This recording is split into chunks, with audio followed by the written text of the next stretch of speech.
After two women turned off their brother's life support, a knock at the door left them speechless.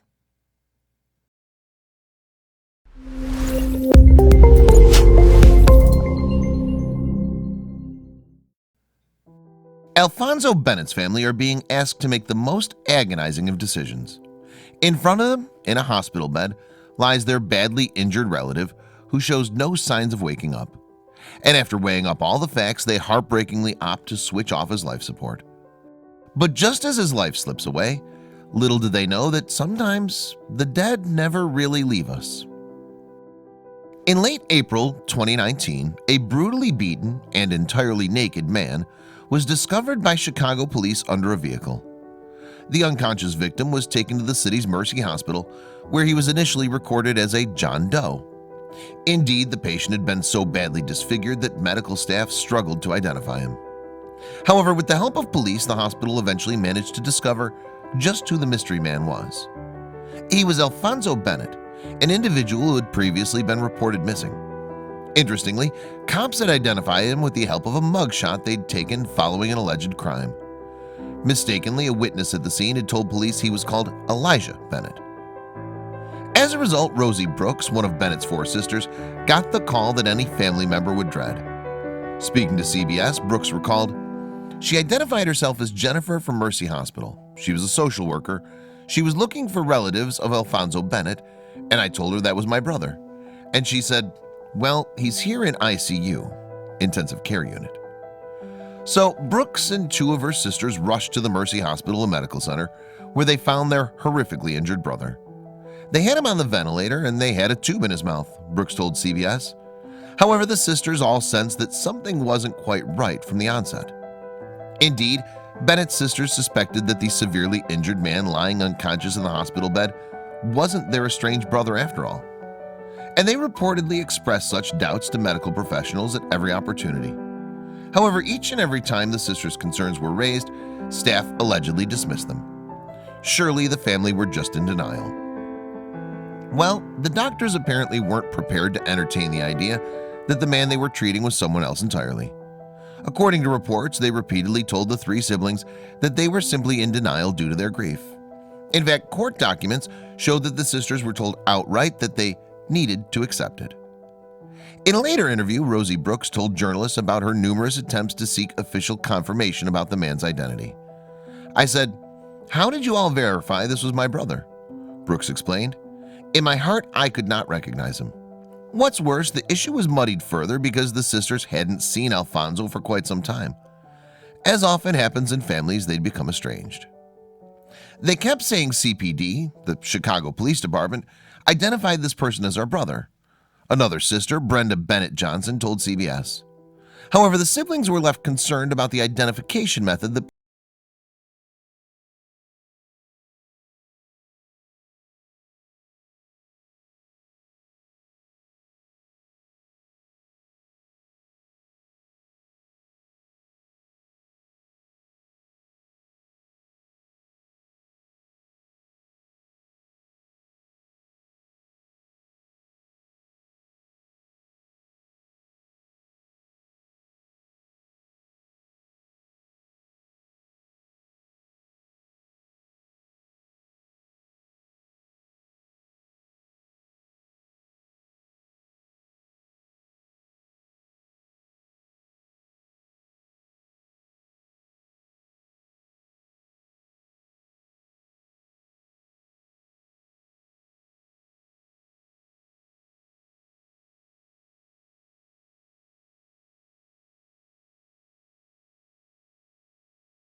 was officially identified for a second time while his body lay in the morgue.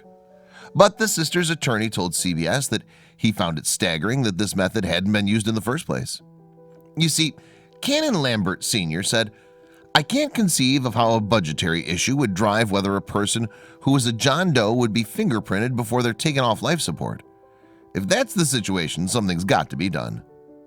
And he later added to CNN, "I really want it to be clear that it's not acceptable for the hospital and law enforcement to perceive people as invisible." Lambert Sr. concluded by saying, "People matter." And what's more, Chicago police officials appeared to be listening to the family's attorney's strong words. For the force later revealed that it would be launching a thorough investigation into how such a terrible blunder occurred. To say that we currently have questions is an understatement, tweeted Anthony Guglielmi, the chief communications officer at Chicago Police. Guglielmi continued, "We have detectives looking into every aspect of this incident, from the incident response to the circumstances leading to the hospitalization and the notification of family members. Details are to follow as we learn more." Now, while the people sought to learn lessons fairly quickly, there appeared a different approach back at the hospital. Sadly, Mercy Hospital appeared to be less than willing to own up to any mistakes during the mix-up. Indeed, a spokesperson refused to answer any of CBS's questions about their policies in such situations. The only comment they did offer was, "The family did identify this patient as their brother." Furthermore, Suzanne Leminot from CBS 2 was reportedly told that fingerprints are typically only taken in two situations. One is when a person is accused of committing a crime, while the other is when a body goes to the morgue.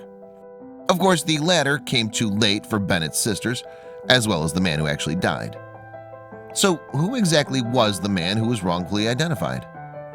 Well, following the long overdue fingerprinting, it was discovered that the dead man was a 69-year-old man named Elisha Brittman. After alerting his family to the news, it was revealed that Brittman had been missing for a number of weeks beforehand. However, the family claimed the force had refused to record him as missing when they'd visited the police station. So could this have increased the likelihood of a mix-up? In any case, Brittman was described as a gentle giant of sorts by attorney Lambert. Also, he was part of a large family, being one of 13 siblings, and apparently a very keen reader. Eventually, Brittman was laid to rest on June 29, 2019, a full 2 months after the horrifying incident occurred. What's more, Miyoshi Brittman, the victim's great-niece, told CBS that the family had been attempting to track down her uncle themselves since he went missing in late April. "We called the morgue," she said. "We called the hospital, Mercy. We called them. We called county. We called everywhere. It shouldn't have happened like that." Understandably, Brittman's distraught loved ones filed a lawsuit over allegations of wrongful death, emotional distress, and negligence. To add to that, the Bennett family sued both the hospital and the city of Chicago for over $50,000. Patricia Van Pelt, the Illinois State Public Health Committee's chairperson, told CBS that the errors were nothing short of scandalous. As Van Pelt went on to explain, "To just take a mugshot and use that to identify a person who clearly has had injuries to his face is shocking." Also, the senator discussed how touched she was by Brittman's story. She added, "When I saw the latest report, it broke my heart, listening to the young lady talk about how she searched diligently for her uncle." And Van Pelt vowed to ensure that no other Illinois family would have to go through such an ordeal. She told CBS, "I think legislation's important. It's something we should definitely look into creating right now. When you have someone that's unidentifiable, doesn't have an ID, is unconscious, fingerprinting seems to me to be the best step you can take at that time." Meanwhile, the two families' lawsuits also argued that the police force engaged in willful and wanton conduct by intentionally choosing not to fingerprint an injured, non-responsive man who required life-saving medical assistance. Attorney Lambert added, "It's untenable that Chicago police did not use fingerprints in this instance, where in many other instances they do." However, an Illinois Association of Chiefs of Police spokesperson argued that fingerprinting isn't guaranteed to identify a John Doe. In an official statement, the spokesperson said, "Fingerprints can be used in those circumstances. The problem comes in if the unidentified person has never been fingerprinted for any reason. However, in this particular case, fingerprinting would in all likelihood have proved that the seriously ill man in the hospital wasn't Alfonso Bennett. How? Well, Bennett himself was on police records, with a mugshot, as we already know. And in the end, Brittman too was identified through fingerprints. As you would expect, Brittman's great niece, Miyoshi, was furious that the whole mix-up could easily have been avoided. She told CBS, "We wouldn't even be sitting here. We would have been by his side there, talking, providing, and taking care of him. This wouldn't even have been a mishap." The grieving relative continued to CBS. Was he just a person just out there that nobody cared for? Did they think that? Furthermore, she accused the Chicago Police Department of dropping the ball when it came to their identification methods. She added, "They can't tell me they don't fingerprint. It's part of their policies and procedures." However, Miyoshi was keen to sing the praises of Alfonso Bennett's siblings for publicizing their ordeal. She said, "I really appreciate the Bennett family. Had they not come to the media and let you guys know, we wouldn't have known the way and how these things had happened." As previously mentioned, the lawsuit filed partly alleged that Brittman died due to Chicago police and Mercy Hospital's negligent conduct.